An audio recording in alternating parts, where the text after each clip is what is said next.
علی بھائی اگلا سوال ہے، آپ کے بار بار توجہ دلانے اور لکیر پیٹنے کی برکات بالآخر ظاہر ہو گئی ہیں، اور بریلویوں کے پبلشر شبیر برادرز نے اپنی مشہور بک ہشت بہشت میں موجود فوائد السالکین میں سے چشتی رسول اللہ والا گستاخانہ واقعہ نکال کر نئی پرنٹنگ بھی کر دی ہے۔ اب آپ کی بھی یہ اخلاقی ذمہ داری ہے کہ بریلوی علماء کے اس عمل کو اپریشیٹ کریں۔ دیکھیں جی، میں غیر مشروط طور پر شبیر برادرز کو اور ان سے متعلقہ جو بریلوی علماء ہیں انہیں مبارکباد پیش کرتا ہوں۔ بہت اچھی ایفرٹ انہوں نے کی ہے، اور کم از کم ہمارا مقدمہ انہوں نے مان لیا کہ یہ واقعی دین کی جڑ کاٹنے والا واقعہ تھا اس کے اندر۔ لیکن جان کی امان پاؤں تو کچھ عرض کروں کہ اب ان علماء کی بھی ذمہ داری ہے کہ جن علماء نے چشتی رسول اللہ والے واقعے کا جھوٹا دفاع کرنے کی کوشش کی، ان کی وہ تمام ویڈیوز یوٹیوب سے ہٹوائیں، یا ایٹ لیسٹ یہ کہیں کہ انہوں نے غلط دفاع کیا۔ یہ بھی ہونا چاہیے نا۔ ابھی تک تو وہ دفاع کرتے آئے تھے، اور اسے وہ شطحیات کا نام دیتے ہیں، جسے پنجابی میں کہتے ہیں بونگیاں۔ کہتے ہیں بزرگوں کی یہ شطحیات ہوتی ہیں، جب وہ خاص کیفیت میں ہوتے ہیں نا تو ان سے اس طرح کی چیزیں نکل جاتی ہیں، اور اس میں وہ سہارا لیتے ہیں۔ وہ کہتے ہیں کہ جی دیکھیں ایک حدیث ہے، بس وہ اتنا ہی کہہ سکتے ہیں نا۔ وہ سیدنا علی کا قول ہے صحیح بخاری میں تعلیقاً، امام بخاری ایک چیپٹر کی ہیڈنگ کے اوپر لے کے آئے ہیں، اور اس کی پوری سند بھی موجود ہے سنن ابن ماجہ کے اندر، یہ حدیث جامعہ ترمذی کے اندر بھی موجود ہے، کہ نبی صلی اللہ علیہ وآلہ وسلم نے فرمایا کہ 3 قسم کے لوگ ہیں جن سے اللہ نے اپنی شریعت کا قلم اٹھا لیا ہے۔ نمبر 1، جو مجنون ہو، پاگل ہو جائے، اس کی اگر کام نہیں کر رہی ہے، اکاؤنٹیبلٹی ختم۔ نمبر 2، سویا ہوا شخص، اور نمبر 3، چھوٹا بچہ جو ابھی نابالغ ہے۔ تو وہ مجنون کی کیٹیگری میں صوفیاء کی شطحیات کو لیتے ہیں، اسی لیے انہیں وہ کبھی قلندر کہتے ہیں اور کبھی مجذوب کہتے ہیں۔ میرا خیال ہے اس کے ساتھ ان کو مجنون بھی کہہ دینا چاہیے، کوئی حرج نہیں ہے، کیونکہ آپ مجنون والی حدیث لے رہے ہیں نا، اس میں تو مجنون کا لفظ ہے۔ وہ کہتے ہیں نہیں مجنون ہے، لیکن یہ والا مجنون اور لیلا مجنون والا مجنون اور ہے، یہ اللہ کی محبت میں غرق ہو گئے ہوتے ہیں۔ تو اس پہ بھی میں عرض کرتا ہوں کہ اگر اللہ کی محبت میں غرق ہوئے ہیں تو نبی علیہ السلام کے بارے میں کیوں ایسی بات کرتے ہیں؟ کیونکہ آپ نے تو ہمیں یہ بتایا تھا کہ با خدا دیوانہ باش، با محمد ہوشیار۔ دیوانگی صرف اللہ کے لیے ہو سکتی ہے، محمد صلی اللہ علیہ وآلہ وسلم کے لیے دیوانگی کی تو فارغ۔ اسی کی بنیاد پہ وہ منصور الحاج کے ان الحق کو ڈیفینڈ کرتے ہیں۔ وہ کہتے ہیں اس نے ان الحق کہا تھا، اگر وہ کہتا نا انا محمد تو ہم اسے کافر کہتے ہیں، چاہے وہ جذب میں کہتا، چاہے وہ شطحیات کی طور پہ کہتا، ہم نہ مانتے۔ تو سر یہ تو نبی علیہ السلام کے بارے میں چشتی رسول اللہ والا واقعہ تھا۔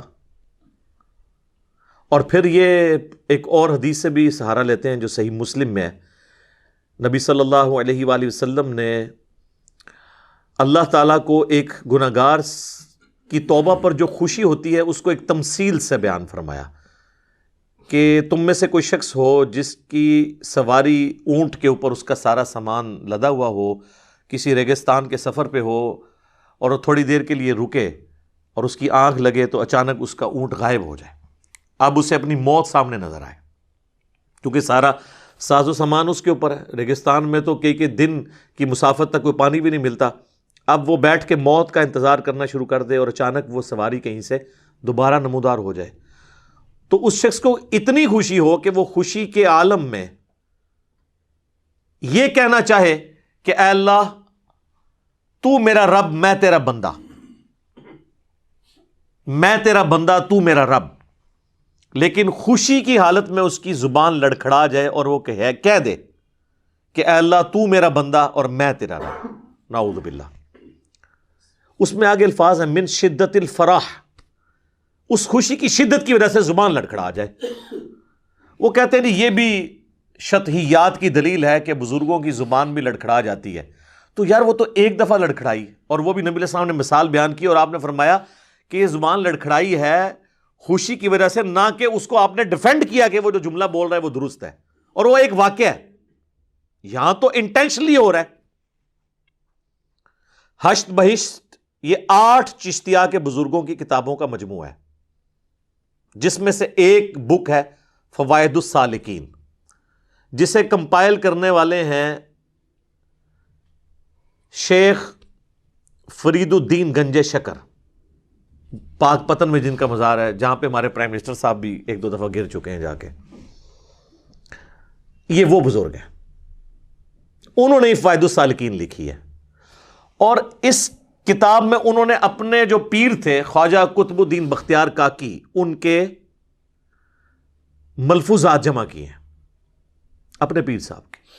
اور انہی ملفوظات میں سے ایک واقعہ انہوں نے کہا کہ ہمارے پیر صاحب خواجہ قطب الدین ہمیں بتانے لگے کہ ایک دفعہ میں اپنے پیر صاحب یعنی خواجہ معین الدین چشتی جن کا مزار اجمیر میں ہے، المتوفا 633 ہجری، اب چل رہا ہے 1442 ہجری، 1442 ہے، وہ 633 میں فوت ہوئے ہیں.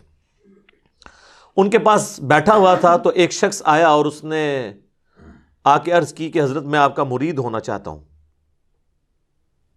تو انہوں نے کہا مجھے پہلے کلمہ سنا، اور وہ کہتے ہیں اس میں ساتھ شروع میں لکھا ہے وہ خاص حالت میں تھے. یہ خاص حالت میں نا ان سے تھوڑا مس ہینڈلنگ ہوئی ہے، تو وہ پھر میں خادم رضوی والی بات کروں گا جو وہ کہا کرتے تھے کہ نو الکانا جانو جیڑا پونک دا جے نبی اتے پونک دا جے، نعوذ باللہ من ذالک صلی اللہ علیہ وآلہ وسلم. تو یہ نبی علیہ السلام کی گستاخی کی نا، با خدا دیوانہ باش والی بات تو ہم مان لیتے آپ کی، با محمد تو آپ کو ہوشیار رہنا چاہیے تھا. کہتے ہیں خاص حالت میں تھے تو انہوں نے کلمہ پوچھا تو مرید نے پڑھا لا الہ الا اللہ محمد الرسول اللہ صلی اللہ علیہ وآلہ وسلم. تو ظاہر ہے تو انہوں نے کہا کہ اب ایک دفعہ ویسے پڑھ کلمہ جیسے میں تمہیں پڑھوا رہا ہوں. پھر انہوں نے کہا بیٹا پڑھ لا الہ الا اللہ چشتی رسول اللہ، تو اس نے پڑھ دیا، نعوذ باللہ. اس کے بعد انہوں نے کہا کہ دیکھو میں نے یہ کلمہ تمہارے امتحان کے لیے پڑھوایا تھا، کلمہ وہی ہے جو پہلے تم نے پڑھا، لیکن اس کی بنیاد پہ میں نے چیک کرنا تھا، یعنی تم مجھے اپنا پیر ماننے کے لیے یعنی جو بھی میں کہوں، یعنی ان بریکٹس میں اگر خلاف شرع کام بھی کہوں تو کرنے کو تیار ہو جاؤ گے. تو یہ میں نے چیک کرنے کے لیے پڑھوایا تھا، باقی کلمہ وہی ہے. پھر اس کو مرید کیا اور بہت کچھ نوازا. وہ کہتے ہیں دیکھیں بعد میں انہوں نے کہہ دیا نا کلمہ وہی ہے. سر یہ کہنا کافی نہیں ہے، اس کے بعد انہیں یہ کہنا چاہیے تھا کہ میں نے یہ کفریہ جملہ نکلوا کر تمہیں بھی کافر کیا وقتی طور پہ، کیونکہ آپ کو یہ کہتے ہیں نا کہ اگر کوئی شخص جرمنی میں جانے کے لیے جھوٹا بھی لکھ دینا اپنے آپ کو قادیانی تو وہ قادیانی ہو جاتا ہے، اور یہاں تو وہ بول رہا ہے تو بلوانے والا بھی کافر ہوا. یعنی ہم بزرگوں کے بارے میں تو حسن ظن رکھتے ہیں کہ انہوں نے نہیں کلوایا ہوگا، 1 ٹن حسن ظن رکھ لیتے ہیں، یعنی جو کتابوں میں ملتا ہے، ہو سکتا ہے تبدیل ہو گئی ہوں واللہ عالم.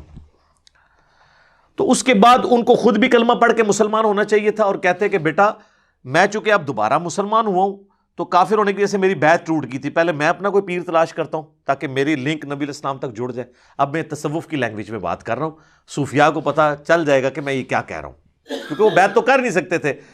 کلمات کفر کے بعد تو اپنی بیعت ٹوٹ گئی اور نکاح بھی سر ٹوٹا. پہلے تو جا کے پیر تلاش کروں، پھر ایک مولوی تلاش کروں، اپنی زنانی کو تو پتہ ہی نہیں وہ فارغ ہو گئی ہے، پھر تنوں مرید کرنا، پھر تیری بھی زنانی جڑی ہے وہ بھی نکاح پڑھواواں. یہ پوری کرالوجیز اس کی بنتی ہیں، اس سے چھٹکارا ممکن نہیں ہے. تو یہ لیم ایکسکیوزز ڈیوائز کرتے تھے. بہرحال یہ میں نے مبارکباد غیر مشروط پیش کی، لیکن یہ میری گزارشات ہیں، اور یہ اتنا بھی خوش ہونے والی ضرورت نہیں ہے، اس لیے کہ انہوں نے واقعہ نکالا نہیں ہے، اس میں چشتی کی جگہ محمد لکھ دیا ہے بس صلی اللہ علیہ وآلہ وسلم. واقعہ اپنی جگہ موجود ہے، اور وہ اتنا ایمبیگوس واقعہ ہو گیا، یعنی چور اپنی لنگوٹی چھوڑ جاتا ہے نا، اس سے تو بہتر تھا پورا واقعہ نکال دیتے. اب اس میں یہ لکھا ہوا ہے کہ وہ مرید سے پوچھا کلمہ کیا پڑھتا ہے، اس نے کہا ان کا ایک بار اب اس طرح پڑھ جس طرح میں کہہ رہا ہوں. اونج مان جی میں بڑے مندے نے ٹھیک ہے، بقول مصباحی صاحب کے. اب انجینئر مرزا محمد علی کو کیا پتا بابا ہوتا کیا ہے، وہ تو اس کو تو حضرت جی جو پیچھے سے پیسے آ رہے ہیں نا اس کو تو وہ نظر آ رہا ہے، اس کو کیا پتا بابا ہوتا کیا ہے. بابا اپنے زمانے میں ایک زمانہ ہوتا ہے، بابا اپنے جہاں میں ایک جہاں ہوتا ہے، اس کا وکھرے ایک جہاں ہوتا ہے. یہ اس کو نہیں پتہ اور نہ اس کی باتوں میں آنا ہے انشاءاللہ. میرا ارادہ بن رہا ہے کیونکہ اب وہ ہمارے بابوں کی طرف آ رہا ہے اور ہم نہیں اپنے بابوں کی برداشت کر سکتے. منوس تجھے کیا پتہ بابے ہوتے کیا ہیں, تجھے کیا پتہ باجزید کہتے کس کو ہیں, تجھے کیا خبر جنید کس ہستی کا نام ہے حضرت. اس لیے اس کی بات بھی نہ سنا کرو حضرت, وہ بھی دل میں شک ڈال دے گی حضرت. اور انشاءاللہ بس میں توفیق مانگ رہا ہوں اپنے اللہ سے, بڑی جلدی میں نے انشاءاللہ اس کا رد شروع کرنا ہے. ایویں بکواس کر رہا ہے اپنے کمرے میں بیٹھ, یہ کیا ہوا, تیرا کمرہ, تیرا کیمرہ, تیرے ہی لوگ, تیری کتابیں, تیری باتیں, کسی دن ہمیں بھی بلا نا, تو اسی طرح لائیو چلا نا بھائی, تیری اپنی دنیا, تیری اپنی باتیں, یہ کیا حضرت ہوا. اس لیے میرے دوستو آپ بھی تھوڑا آپ بھی دیکھو نا حضرت, وہ کیا بھائی, اگر وہ اتنا ہی حق پہ ہے تو کیوں ڈرتا ہے. ہم نہیں گنے لے کے جائیں گے اور ہمیں گن کی لوڑ ہی نہیں, ہم تو درود والے ہیں حضرت. ہم نہیں برود والے حضرت, ہمارا درود ہی ہمارا برود ہے حضرت, ہمیں نہیں لوڑ کوئی بھی حضرت. ہاں بلائے نا حضرت, اگر وہ اتنا ہی سچا ہے. اگر اصل میں لوگوں کا بھی تھوڑا مزاج بن گیا ہے کہ باطل کو جلدی تسلیم کر لیتے ہیں حضرت. اب بات اتنی جلدی نہیں ہے حضرت جی, اگر چلو 100 نکال دیا تو کیا 1300 سالوں سے دنیا باطل پہ تھی, آج تو حق والا جم پڑا ہے, تجھے کیا نظر آ گیا الو کے پٹھے. تو بہرحال یہ جو ہے نا کتابیں پڑھا کرو حضرت جی, خود دیکھا کرو کہ ہمارے بڑے تھے کیا ہے.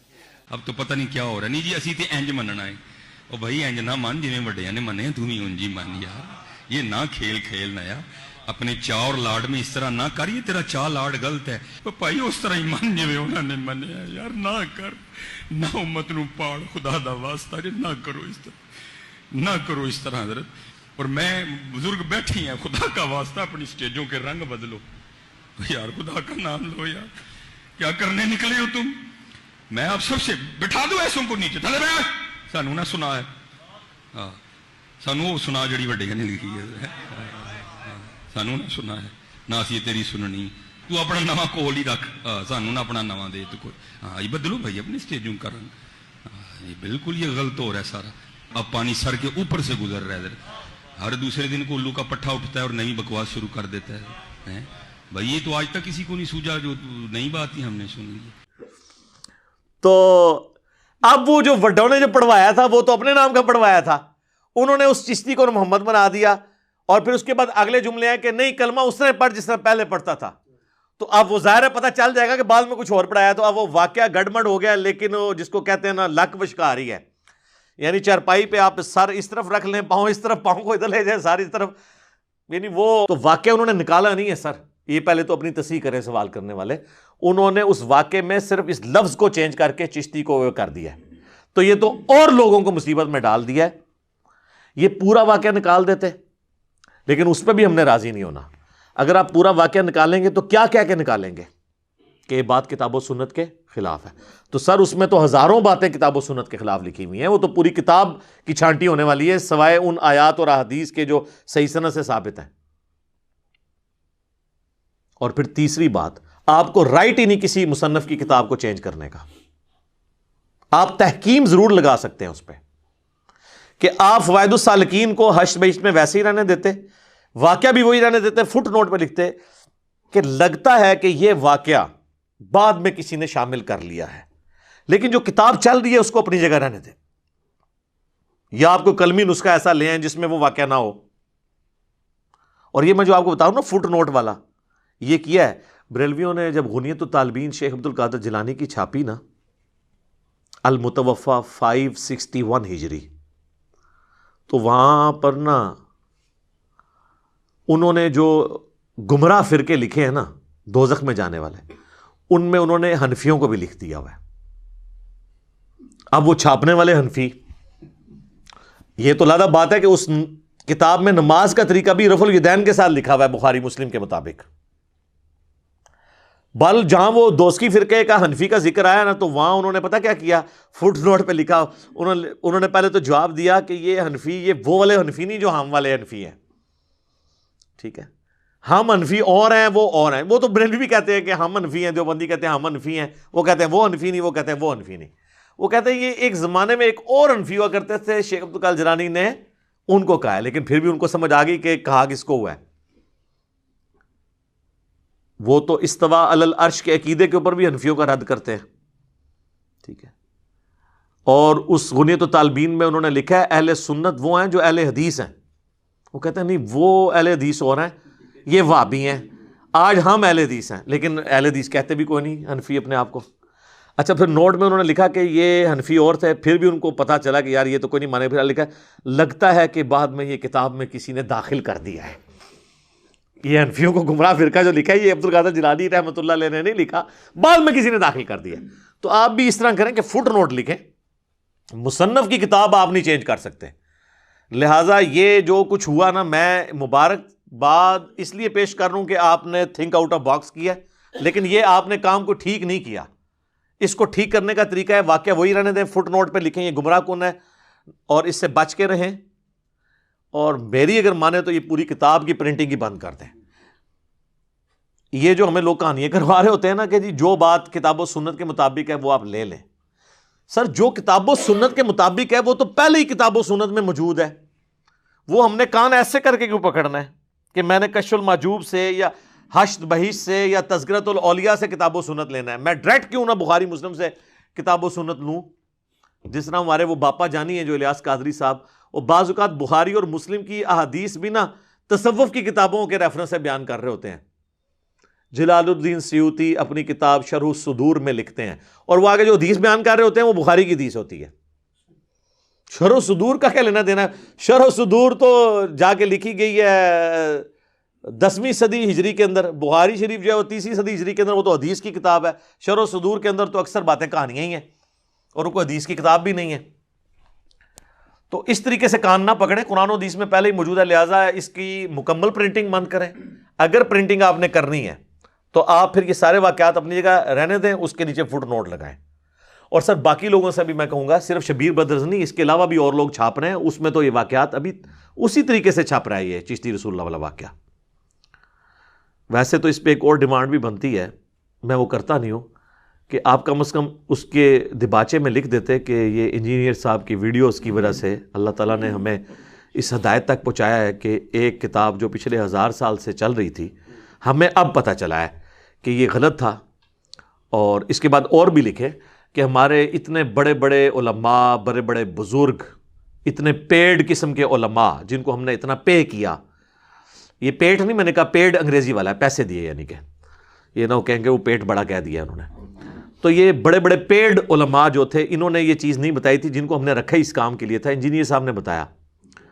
اور اس کے بعد ایک اور جملہ، وہ تو خیر میں نہیں کہوں گا کہ آپ مجھے مجدد ڈکلیئر کر دیں کہ جس نے آ کے تجدید کر دی ہے تصوف کے اندر، یہ میں آپ سے نہیں کہوں گا، لیکن پہلے 2 جملے تو بنتے ہیں. خیر وہ بھی نہ لکھیں، مجھے اس سے کوئی غرض نہیں ہے آپ لکھتے ہیں یا نہیں لکھتے، میں یہ تفنن کے طور پہ یہ باتیں کر رہا ہوں. اور یہ صرف مسئلہ حشد بہشت کے اندر فوائد السالکین کا نہیں ہے، تذکرۃ الاولیاء جو حشد بہشت سے بھی پہلے کی کتاب ہے، 627 ہجری میں فوت ہوئے ہیں شیخ فرید الدین عطار، 627 ہجری میں. دنیا میں تصوف کے جو ڈکلیئرڈ بزرگ ہیں، یا اولیاء بھی کہہ دیں، اولیاء اللہ تو نہیں میں کہتا، تصوف کے اولیاء، دنیا میں جو سب سے بڑی کتاب مانی گئی ہے نا ان کے حالات زندگی پہ، عربی میں لکھی گئی، وہ یہ تذکرۃ الاولیاء ہے. عرب و عجم میں اس کو لوگ جانتے ہیں. فرید الدین عطار نے لکھی، 627 ہجری میں فوت ہوئے، عربی میں لکھی، اس کا اردو ترجمہ بھی ہوا، شبیر بردرز نے بھی چھاپا ہوا ہے، اسی شبیر بردرز نے جنہوں نے حشد بہشت کو یہ اس طریقے سے ٹھیک کرنے کی کوشش کی ہے. تو سر تذکرۃ الاولیاء میں بھی کچھ حوالے ہیں، اس کو بھی اس میں سے ایڈجسٹ کریں فٹ نوٹ کے اوپر، یا نکال دیں یا پوری کتاب کی پرنٹنگ بند کریں. اور یہ تذکرۃ الاولیاء وہ کتاب ہے جس کے حوالے آپ کو دعوت اسلامی کی فضائل سنت میں بھی ملیں گے اور تبلیغی جماعت کی فضائل اعمال میں ملیں گے. یہ کوئی عام کتاب نہیں ہے. اور اس میں ابھی چونکہ معراج شریف کا مہینہ مسلمانوں کے ہاں ایک مشہور مانا جاتا ہے، وہ چل رہا ہے 1442 ہجری، مارچ 2021. تو میں آپ کو یہ کہوں گا کہ آپ اس میں ذرا بایزید بستامی کا چیپٹر نکال لیں، اس میں انہوں نے لکھا ہے بایزید بستامی کی معراج. جی ہم تو نبی علیہ السلام کے لیے معراج مانتے ہیں نا، تو انہوں نے کہا کہ بزرگوں میں بھی ہوئی ہے. تو اب آپ ذرا خود فیصلہ کر لیں کہ ان کا بزرگوں کے بارے میں کیا عقیدہ ہے. نبی علیہ السلام کے مقابلے پہ ایک معراج بنا دی ہے اور پوری ایک سٹوری گھڑ کے لکھی، اور اس کے اینڈ، اس میں تو خیر بہت کچھ ہے لیکن نبی علیہ السلام کے حوالے سے میں فی الحال ڈسکس کرتا ہوں. وہ چیپٹر جب اینڈ ہوتا ہے نا تو اس کے اینڈ پہ جا کے وہ لکھتے ہیں کہ بایزید بستامی سے کسی نے پوچھا کہ قیامت والے دن کیا لوگ آپ کے جھنڈے کے نیچے ہوں گے؟ یہ پتہ نہیں کون بٹ دماغ ہے جس نے یہ سوال کیا ہے. ظاہر بٹ دماغ یہ قرآن و سنت تو نہیں پڑھا ہوا. تو وہ کہتے ہیں میں قسم اٹھا کے کہتا ہوں کہ محمد صلی اللہ علیہ وآلہ وسلم اور تمام انبیاء میرے جھنڈے کے نیچے ہوں گے قیامت والے دن. نعوذ باللہ من ذالک. سر آپ اگر میرے زمانے میں ہوتے تو میں آپ پہ 295C لگواتا اگر آپ نے یہ بات کہی ہے, اور اگر آپ نے نہیں کی تو پھر اللہ کے حضور آپ کی پکڑ نہیں ہوگی انشاءاللہ تعالی. لیکن ظاہر آپ کے ماننے والے تو اس کی تعویل کر رہے ہیں. خود فرید الدین عطار نے اس میں تعویل کی ہے کہ یہ جو انہوں نے جملہ بولا نا لوائی اعظم من لوائی محمد, میرا جھنڈا محمد کے جھنڈے سے بھی بڑا ہوگا, نعوذ باللہ, یا تمام انبیاء میرے جھنڈے کے نیچے ہوں گے. یا اس کے علاوہ بھی انہوں نے کہا کہ سبحانی سبحانی ما اعظم شأنی, میں پاک ہوں میری شان کتنی بلند ہے. تو یہ دراصل ان کے منہ سے اللہ بول رہا تھا, تو اللہ کا جھنڈا تو محمد کے جھنڈے سے بڑا ہی ہوگا. ہم یہ کہتے ہیں کہ قیامت والے دن اللہ اور محمد دو الگ چیزیں ہوں گی جھنڈے کے اعتبار سے. قرآن تو کہہ رہا ہے من یطع الرسول فقد اطاع اللہ, جو رسول کی اطاعت کرے وہ اللہ کی اطاعت کرنے والا ہے. تعلیمات کے پوائنٹ آف ویو سے اللہ اور رسول ایک آرگینک ہے, ایک آرگینک ہول ہے. تو یہ بیچ میں بایزید صاحب کہاں سے آ گئے خام خائی؟ اور سر انہوں نے کبھی صحیح مسلم پڑھی ہوتی تو نبی علیہ السلام کا وہ فرمان پڑھتے کہ نبی صلی اللہ علیہ وآلہ وسلم نے فرمایا قیامت والے دن سب سے پہلے میں اپنی قبر سے نکالا جاؤں گا, سب سے پہلے میں شفاعت کروں گا, اور سب سے پہلے میری شفاعت قبول کی جائے گی. اور ایک اور حدیث ہے صحیح مسلم کے اندر کہ نبی علیہ السلام نے فرمایا سب سے پہلے میں جنت کا دروازہ کھٹکھٹاؤں گا اور داروغے جنت پوچھیں گے کہ کون, تو میں کہوں گا محمد صلی اللہ علیہ وآلہ وسلم. تو وہ دروازہ کھولتے ہوئے کہے گا کہ مجھے اللہ کی طرف سے حکم بھی یہی تھا کہ آپ کے نام پہ میں نے دروازہ کھولنا ہے, آپ سے پہلے کسی کے لیے دروازہ نہیں کھولنا. یہ ہے سر مسلم شریف.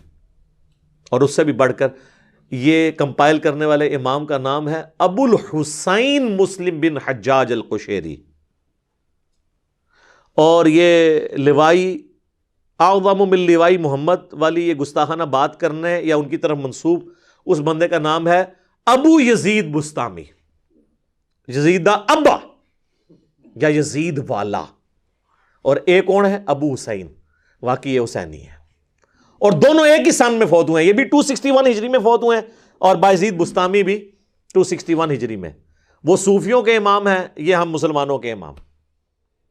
ابو الحسین مسلم بن حجاج القشیری. تو وہ کہتے ہیں جی وہ انہوں نے کنیت بس ویسے ہی رکھ لی تھی. یزید کا مطلب ہے بلند اور جس کے مرتبے میں اضافہ ہوتا ہو, بڑھوتری ہوتی ہو. ہم کہتے ہیں کہ کوئی اور نام نہیں ملا آپ کو, ابو الاعلیٰ رکھ لیتے یار مودودی صاحب کی طرح. اور پھر دعویٰ یہ کرتے ہیں کہ روحانی طور پر امام جعفر کے مرید ہیں. وہ امام جعفر کون ہے؟ امام جعفر بن محمد بن علی بن حسین بن علی, سیدنا حسین کے پڑپوتے, ان کا مرید اپنی کنیت رکھ رہا ہے ابو یزید, اور امام مسلم اپنی کنیت رکھ رہے ہیں ابو حسین. کڈی وڈی کہانی ہے. میں دے آج ابو یزید اپنی کنیت رکھنے سے تیار نہیں ہے, تو جڑا ڈائریکٹ مرید ہے امام جعفر دا انہیں ابو یزید رکھ لی ہے. کہتے نہیں جی وہ یہ یزید تو صحابہ کے بھی نام ہے. وہ سر صحابہ کے نام ہے, ہمیں نام سے چڑ نہیں ہے. ہم یہ کہتے ہیں کہ جب یہ واقعہ کربلا ہوا ہے اس کے بعد آپ جن لوگوں کو اہل بیت کے مرید بتا رہے ہیں وہ اپنے ساتھ یہ کیوں کر رہے ہیں, اور کہتے ہیں ہم نے جواب دے دیا. جواب اس طرح نہیں ہوگا سر, جواب یہ ہوگا کہ آپ اپنے بڑے بڑے علماء کی کنیت آج کی ڈیٹ میں ابو یزید رکھیں, ان کے بچوں کے نام یزید رکھیں, پھر ہم دیکھتے ہیں کہ اسکول میں ان کو داخلہ ملتا ہے. جتنے جانو کہیں گے یزید آ گیا, ایک سال بعد یزید نو لبدے پھرتے نے نا, انہوں نے سارے نے ماتم چھوڑ کے انہوں کٹنا شروع کر دینا ہے, اپنا ماتم انہوں نے چھوڑ دینا ہے, پھر تو سارے یزید پھڑے جانے نے. تو کہانیاں کرا رہے ہیں, آپ کو بھی پتہ ہے کہ یہ پریکٹیکلی پاسبل نہیں ہے اس طریقے سے, خام خواہ اس طرح کی باتیں کرتے ہیں. تو میں تو یہ کہوں گا کہ حشر بہشت کی بھی, کشف المحجوب کی بھی, تذکرۃ الاولیاء کی بھی, ان کی پرنٹنگ بند کریں, کیونکہ اکثر باتیں کتاب و سنت کے خلاف ہیں. اس میں کشف المحجوب میں بھی یہ لکھا ہوا ہے کہ بایزید کے منہ سے اللہ بولتا تھا, سیم تعویل ہوئی ہے، سبحانی سبحانی ما اعظم شأنی. ہاں ہم تو رسول اللہ کے لیے عقیدہ نہیں رکھتے، ہم کہتے ہیں رسول اللہ کے سینے پہ قرآن نازل ہوا، وما ينطق عن الهوى ان هو الا وحی یوحى. نبی علیہ السلام اپنی خواہش نفس سے کچھ نہیں کہتے، یہ وہ کہتے ہیں جو اللہ ان کو وحی کرتا ہے. لیکن ہم یہ کہتے ہیں کہ اللہ نے وحی کی ہے، نبی علیہ السلام کی مبارک زبان سے اللہ کا کلام نکلا ہے، اللہ خود نہیں بولا. یہ تو پینتھیزم کا عقیدہ ہے، ہماؤس کا عقیدہ ہے، یا وحدت الوجود میں جو بگڑا ہوا عقیدہ مانتے ہیں. میں نہیں کہتا کہ سارے وحدت الوجود والے جو ہے وہ غلط کہہ رہے ہوتے ہیں. یہ پینتھیزم کے عقیدے کو تو ہم ہماؤس کے عقیدے کو ماننے کے لیے تیار نہیں ہے، تو بالکل کفری عقیدہ ہے. تو یہ کشف المجوب میں لکھا ہوا ہے، اور بلکہ اس میں تو لکھا ہے کہ بازید بستامی نے اللہ کی زیارت کی حج پہ. جب گئے پہلی دفعہ گئے تو کہتے ہیں صرف کعبہ دیکھا، کہتے ہیں میرا حج نہیں ہوا. دوسری دفعہ گئے تو کعبے کو بھی دیکھا، کعبے کے رب کو بھی دیکھا، کہتے ہیں اب بھی حج نہیں ہوا کیونکہ میں باقی تھا. تیسری دفعہ گئے تو صرف کعبے کا رب نظر آیا. اور یہ خواب کی بات نہیں کر رہے، وہ بیداری کی بات کر رہے ہیں. اور یہ بھول جاتے ہیں کہ یہ پیکج تو حضرت موسیٰ علیہ السلام کو آفر نہیں ہوا. سورۃ الاعراف کی آیت نمبر 143 میں آتا ہے کہ جب موسیٰ علیہ السلام ملاقات کے لیے پہنچے کوہ طور پہ، تو کہا کہ اے رب میری خواہش ہے کہ میں تجھے دیکھوں. تو اللہ تعالیٰ نے کیا فرمایا؟ لن ترانی، تم مجھے دیکھ نہیں سکتا، بلکہ تم پہاڑ کی طرف دیکھو. اگر یہ قائم رہا تو پھر تم کچھ سمجھنا کہ کوئی ایسا معاملہ ہو سکتا ہے. تو پہاڑ کی طرف انہوں نے دیکھا تو اللہ کو دیکھنے کی وجہ سے نہیں، انڈائریکٹ پہاڑ کی اس تجلی کی وجہ سے موسیٰ علیہ السلام بے ہوش ہو گئے. اور پھر انہوں نے اللہ کے حضور معافی مانگی کہ میں نے آندہ یہ خواہش کا بھی اظہار نہیں کرنا. اور بعضی ڈائریکٹ جو ہیں وہ جناب اللہ کو دیکھ بھی رہے ہیں، اور معراج بھی ہو رہی ہے، تذکرۃ الاولیاء میں آیا. اور ان سب سے بڑھ کے شرمناک واقعہ کشف المحجوب میں وہ ہے جو میں سمجھتا ہوں جس کی کوئی تعویل ہی ممکن نہیں ہے، ویسے تو ان کی بھی نہیں ہے. وہ صحو اور سکر کے چیپٹر میں انہوں نے جنید بغدادی کے صحو کو، صحو کرتے ہیں جو آپ پوری ہوش و حواس میں کوئی کام کریں. ایک صحو ہوتا ہے سین کے ساتھ، وہ ہوتی ہے بھول، جو سجدہ صحو بھی ہے، بھول کے 2 سجدے کرتے ہیں. ایک سواد کے ساتھ صحو ہوتی ہے عربی میں، اس کا مطلب ہوتا ہے کوئی چیز انٹینشنلی آپ کریں، آپ ہوش میں ہو پھر بھی آپ سے غلطی ہو جائے. تو وہ صوفیاء میں جو جنیدی سلسلے کے اسکول آف تھاٹ کے لوگ ہیں وہ صحو کو مانتے ہیں. اور اس میں دلیل وہ لے کے آتے ہیں کہ حضرت داؤد علیہ السلام کی بھی تو نظر ایک دفعہ اپنے صحابی کی بیوی اوریا پہ پڑی اور وہ ان کو پسند آ گئی نعوذ باللہ، اور پھر انہوں نے اسے جنگ میں مروا کے خود اس سے شادی کر لی. تو اس پہ پھر انہوں نے اللہ تعالیٰ سے معافی مانگی. یہ پورا واقعہ تورات میں ٹیمپرڈ فارم میں موجود ہے. اور رچرڈ ڈاکنز اسی لیے پھر ان کی کلاس لیتا ہے نا کہ یہ تھے تمہارے پیغمبر جو یہ کام کرتے تھے. پھر یہ جواب تو نہیں دے سکتے، ڈاکن کا کیا جواب دینا ہے. تو یہی واقعہ کشف المحجوب میں لکھا ہوا ہے. اور اس سے انہوں نے لکھا کہ جنید بغدادی کا صاحب اس واقعے سے ثابت ہوتا ہے، اور اس میں حضرت داؤد علیہ السلام نے توبہ کی. پھر کہتے ہیں بازید بستامی کا جو اسکول آف تھاٹ ہے وہ ہے سکر کا. سکر کہتے ہیں کوئی شخص اپنے ہوش میں نہ ہو اور کوئی ایسا کام کرے، تو ظاہر جب ہوش میں نہیں ہوگا پھر اس پہ گرفت نہیں ہوگی. تو کہتے ہیں کہ بازید بستامی جو ہے وہ سکر کے اسکول آف تھاٹ کو فالو کرتے تھے. اور اس کی دلیل ہے نبی صلی اللہ علیہ وآلہ وسلم بھی حالت سکر میں ایک دفعہ آپ کی نظر اپنے صحابی اور اپنے منہ بولا بیٹا زید ابن حارثہ کی بیوی نعوذ باللہ زینب کے اوپر پڑی، اور وہ ان کو پسند آ گئیں. اور اللہ نے پھر زید کے دل میں اپنی بیوی کی نفرت ڈالی اور اس نے اس کو طلاق دی اور پھر خود شادی کر لی حضور علیہ السلام نے نعوذ باللہ. یہ پورا واقعہ ہے. ظاہر پورا تو انہوں نے لکھا، فل ان دی بلینکس تو پتہ ہی ہے وہ واقعہ کیا ہے، لیکن لکھا کہ بھی ہمارے پیغمبر کی سکر کی نظر پڑی تھی، اس لیے اس کے اوپر کوئی گرفت نہیں ہے. اور بازید کو بچانے کے لیے رسول اللہ صلی اللہ علیہ وآلہ وسلم کو تختہ مشق بنایا انہوں نے. یہ کفریہ واقعہ کشف المحجوب میں آج بھی پرنٹ ہو رہا ہے. اور ہمارے وہ بابا جی اب تو فوت ہو چکے ہیں، ان کے پچھلوں کو بھی میں نے بار بار کہا ہے کہ آپ لوگ جس مزار سے یہ ساری ریلیاں نکالتے ہیں ادھر یہ کتاب بک رہی ہے، انہی کی لکھی ہوئی ہے. چلیں ان کے بارے میں ہم 1 ٹن حسن ظن رکھ لیتے ہیں کہ انہوں نے نہیں لکھی تھی، لیکن سر چھپ تو رہی ہے نا. اور وہ بابا جی تو لہراتے تھے اور کہتے تھے کہ جس کا کوئی مرشد نہیں یہ کتاب پڑھ لے.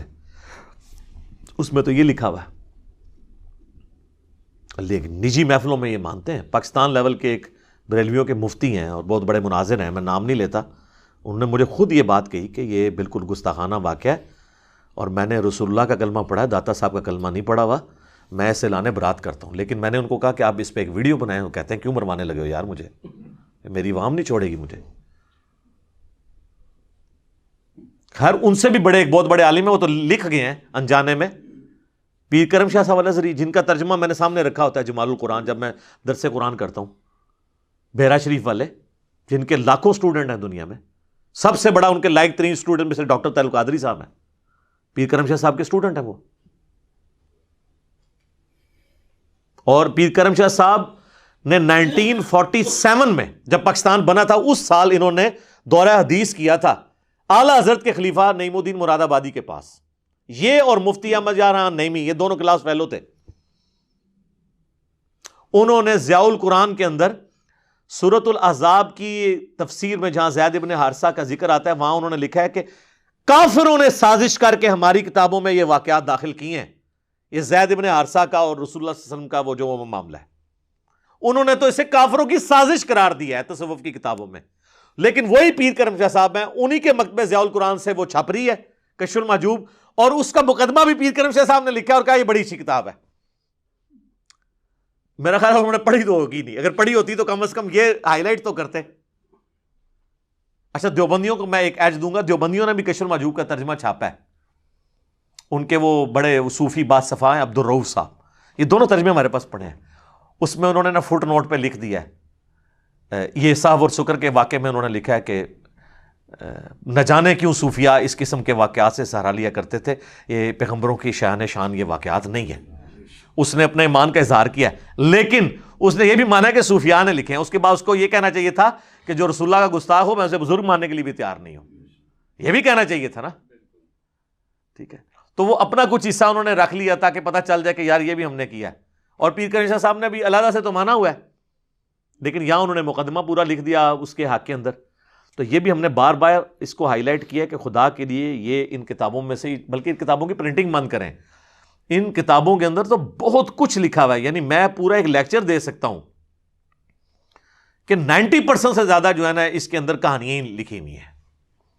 اگر آپ نے وہ کہانیاں سننی ہیں تو ہمارے سلمان مصباحی صاحب اکثر اسی میں سے واقعات بیان کرتے رہتے ہیں, تو وہ آپ سن سکتے ہیں, آپ خود پڑھ بھی سکتے ہیں. ہمیں تو ان چیزوں کے ساتھ جو رسول اللہ کو اٹیک کرنے والی چیزیں ہیں نا, نعوذ باللہ من ذالک, ایٹ لیسٹ اس کے تو اوپر ہم بات کریں گے نا. اب آپ دیکھیں یہ جو میں نے سب سے خطرناک عبارت بتائی ہے کشف المحجوب کی, صاحب اور سکر والی, زید بن حارثہ والا واقعہ, تو اس کی ایک بریلویوں کے چھوٹے سے بچہ ہے, وہ میں اس کو مفتی بھی نہیں کہتا, مولوی ایک چھوڑا انہوں نے بچوڑا, اس نے تعویل کی ہے. وہ کہتا ہے اس طرح کی گستاخی تو صحیح مسلم میں بھی موجود ہے.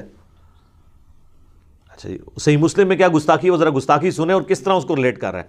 صحیح مسلم میں حدیث ہے کہ نبی علیہ السلام ایک دفعہ بیٹھے ہوئے تھے, تو سامنے سے کچھ عورتیں گزری, تو آپ کی نظر ایک عورت کے اوپر پڑ گئی, تو آپ نے فوراً ہٹا لی. جو صحیح مسلم میں ایک اور حدیث ہے کہ اگر تمہاری پہلی نظر پڑ جائے کسی عورت پہ تو مجھے میرے رب نے حکم دیا کہ میں فوراً ہٹا لوں. نبی علیہ السلام نے ہٹائی اور پھر آپ اپنے گھر میں گئے, اپنی بیوی کے ساتھ ازدواجی تعلق قائم کیا, پھر واپس آئے, اور آپ نے فرمایا کہ اگر تمہاری اچانک نظر کسی عورت پہ پڑ جائے تو وہ فوراً اپنی بیوی کے پاس آئے, کیونکہ اللہ نے اس کے پاس بھی وہی چیز رکھی ہوئی ہے, یوں اس چیز سے اس عورت کا خیال اس کے دل سے دور ہو جائے گا. تو بالکل یہ ایک نارمل بات ہے جو نبی علیہ السلام نے کی ہے.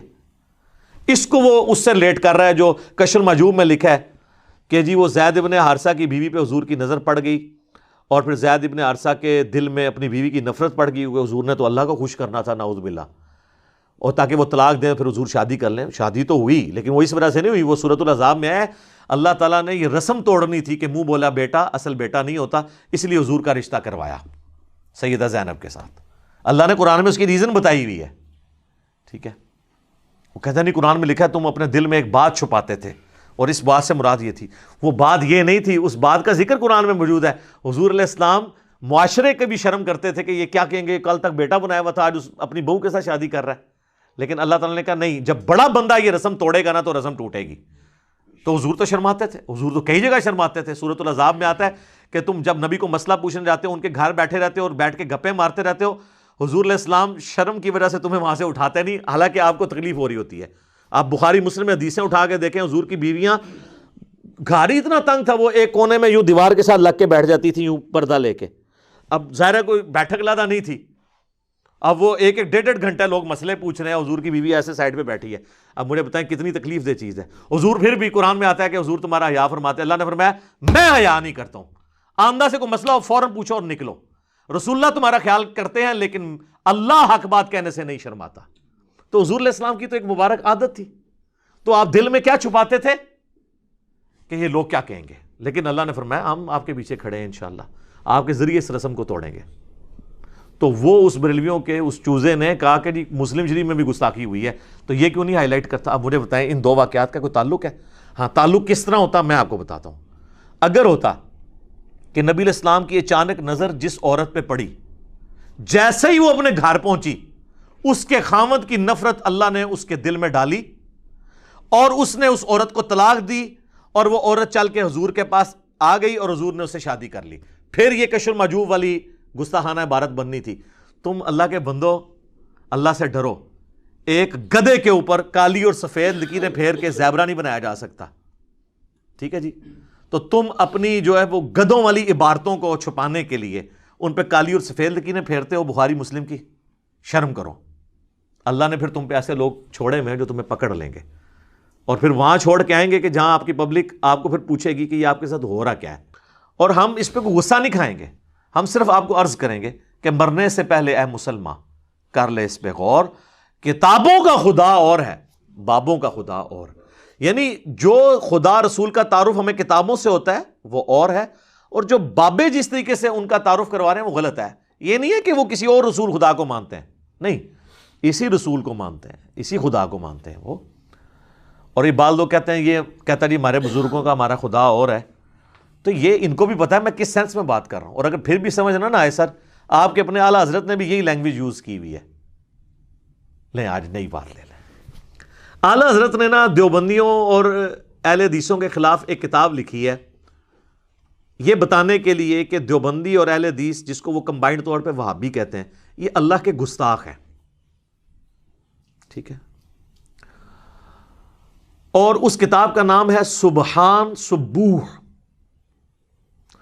پاک اور جس کی تعریف کی جاتی ہے. وہ اللہ کے دفاع پہ انہوں نے لکھی ہے. جس طرح حسام الحرمین رسول اللہ کی عصمت کی دفاع پہ انہوں نے دیوبندیوں کی گستاخانہ عبارتیں ہائی لائٹ کی ہیں نا، اللہ کے خلاف دیوبند اور اہل حدیث کی جو گستاخانہ عبارتیں ہیں نا وہ ہائی لائٹ کی ہیں اس کتاب میں، سبحان سبوح. اس میں درجنوں جگہ لکھتے ہیں وہ وہابیوں کا خدا، وہابیوں کا خدا. وہ ہر الٹی بات نا وہ اس خدا کی طرف منسوب کر کے کہتے ہیں وہابیوں کا خدا تو یہ کرتا ہے، وہابیوں کا خدا تو کشتی لڑتا ہے، وہابیوں کا خدا تو یہ کرتا ہے. وہ ساری گندی گندی باتیں، حالانکہ ان کو نہیں پتا تھا کہ وہابیوں کا خدا کون ہے، اللہ. تو وہ جب آپ ان سے پوچھیں وہ کہیں گے ان کا یہ کہنے کا مطلب نہیں ہے، وہ یہ کہنے کا مطلب یہ ہے کہ وہابی ہمارے اس خدا کے ساتھ جو ان کا بھی خدا ہے اللہ ہے، اس کے ساتھ وہ کوالٹیز منسوب کر رہے ہیں جو اس اللہ کی نہیں ہے. ان کا کہنے کا مطلب یہ نہیں کہ وہابیوں کا خدا علیحدہ ہے. جب وہ کہہ رہے ہیں وہابیوں کا، تو وہابی کس خدا کو مان رہے ہیں؟ وہ کہیں گے وہ وہابیوں کا خدا سے مراد یہ لے رہے ہیں کہ تم نے ہمارے خدا کے ساتھ جو کوالٹیز منسوب کی ہیں نا وہ غلط کی ہوئی ہیں. وہ کہتے ہیں یہ کہتے وہابیوں کا خدا جھوٹ بھی بولتا ہے. اور رشید احمد گنگوئی نے لکھا تھا نا کہ اللہ تعالیٰ جھوٹ بولے گا تو نہیں لیکن بول سکتا ہے، کیونکہ ان اللہ علی کل شیء قدیر. اے تے انہاں دا علمی لیول جے، انہاں نوں محال اور مقدور دا فرق ہی نہیں پتا. ان اللہ علی کل شیء قدیر دا مطلب نہیں ہے کہ آپ محال چیزیں اللہ کے ساتھ منسوب کر دیں. یہ محال چیزیں ہیں. جو خدا ہے وہ جھوٹ نہیں بولتا، اور جو جھوٹ بولتا ہے وہ خدا رہتا ہی نہیں ہے. پھر جو پیدا ہو جائے وہ خدا ہو ہی نہیں سکتا. اگر آپ کہیں جی خدا چاہے تو ایک خدا اور بنا لے، ہم کہتے ہیں نہیں، یہ قدرت کا نقص نہیں ہے بلکہ یہ محال ہے، کیونکہ خدا کی ڈیفینیشن یہی ہے کہ وہ پیدا نہیں ہوا. اور اس کو سپورٹیو قرآن حکیم کی وہ آیت بھی ہے سورہ الزمر کے اندر. اللہ تعالیٰ نے فرمایا اگر اللہ تعالیٰ نے اپنا بیٹا کسی کو بنانا ہوتا تو اپنی مخلوق میں سے کسی کو چن لیتا. اللہ نے اس کو کلیئر کیا ہے کہ میں اگر کسی کو بیٹا بھی بناتا نا تو وہ مخلوق ہی ہوتی. وہ میرا بیٹا ہونے کی وجہ سے یہ نہیں ہو سکتا کہ انسان کا بیٹا انسان ہے تو جن کا بیٹا جن ہے تو اللہ کا بیٹا بھی الہ ہو جانا تھا. نہیں، ہونی وہ مخلوق ہی تھی، کیونکہ یہ امپاسبل ہے، یہ محال ہے کہ ایک گاڈ اور بن جائے. گاڈ ایک ہی ہوگا جو ہمیشہ سے ہوگا. آپ کو کہ جی اللہ چاہے بھی تو نہیں بنا سکتا، جناب یہ محال ہے، اللہ کی ڈیفینیشن کے خلاف ہے. اور جو چیز بائی ڈیفینیشن غلط ہو کچھ چیزیں ڈیفینیشن ہے نا.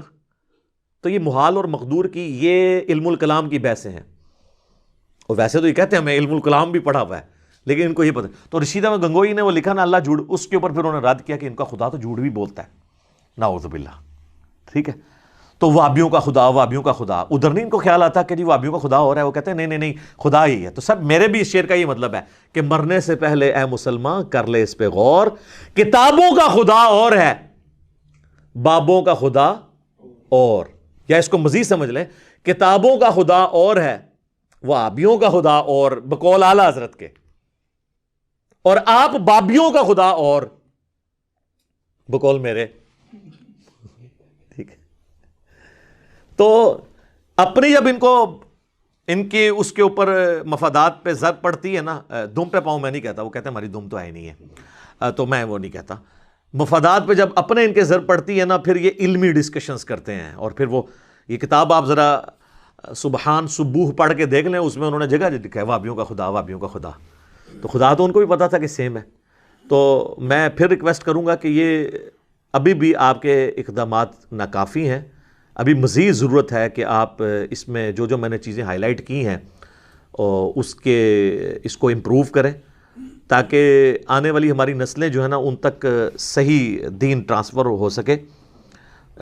باقی ہم تو سمجھا سکتے ہیں, باقی کسی کو ڈیٹیل چاہیے تو میرا 71B مسئلہ ہے, آج سے آلموسٹ 9-10 سال پہلے ریکارڈ ہوا تھا.